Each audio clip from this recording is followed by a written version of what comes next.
you need to explain a little bit. Is Efcc involved in plea bargain? Plea bargain? Plea bargain, yes. Yes. How does it operate? Well, the Administration of Criminal Justice Act provides has certain provisions on plea bargain.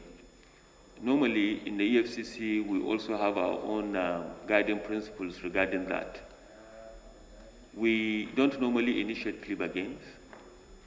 Ours is to identify who committed a crime, how the crime was committed, and what crime was committed. At the end of it all, we charge to court to go and present our case. Normally, it is the defense, through their counsel, that approach us that they want to plea bargain. That means they want to bargain for a lesser sentence at the end of the conviction. And we normally have our own criteria that we normally follow. Before agreeing to any plea bargain, we will ensure that the process of crime is fully recovered and that it is in the interest of the EFCC and the general public for us to enter into it. And then, of course, an agreement is signed, and then we'll go back to the court to implement, and then judgment is being given, and conviction is secured as well. Okay, comparing plea bargain with prosecution, which one do you think has been the most beneficial to the EFCC? Well, they are all prosecutions. They are all prosecutions. If you look at it, there are several things to consider. The cost of the prosecution, the length of time involved, we have the problems associated with high number of cases in the dockets of the judges, etc., etc. And then, of course, the remorsefulness of the suspect or the defendant are all things that are being considered. Most importantly is the fact that we tend to have full recoveries before we agree to it. And we also tend to push for custodial sentence, even if it is for 1 year, at least. In some instances, we even agree to 6 months.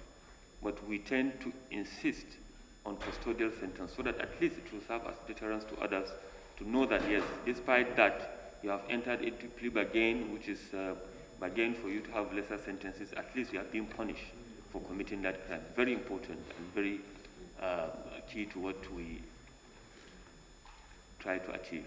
I think members are keen to know the total value of those jewelries. It's on the paper, so can you please read it out for their own? It's the estimated values that we have. It's the estimated That's the value of one person's jewelry. The estimated value in Naira was given at 14,460,000,000 Naira. Yes.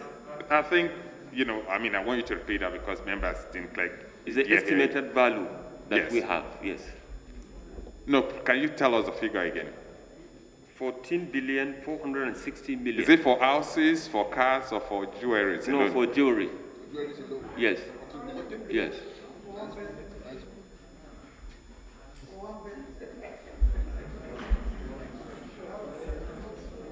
Yes.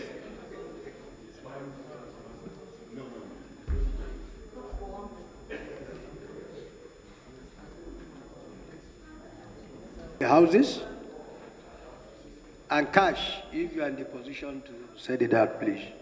It's about 80 million US dollars. 80 million US dollars.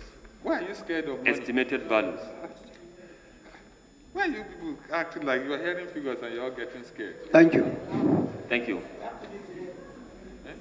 Certainly, you know the concept of democracy. You have the judiciary, you have the executive, and of course you have the legislature. And when the legislature asks that you come and say what you have to say. We don't have anything to hide. It's part of what will entrench our democracy in the minds of all Nigerians. So we are happy to be here. We have always been happy to be here, and we continue to come to the National Assembly to account for not only what we are doing now, but what our predecessors have done, because government, public servants come and go, but the institution remains.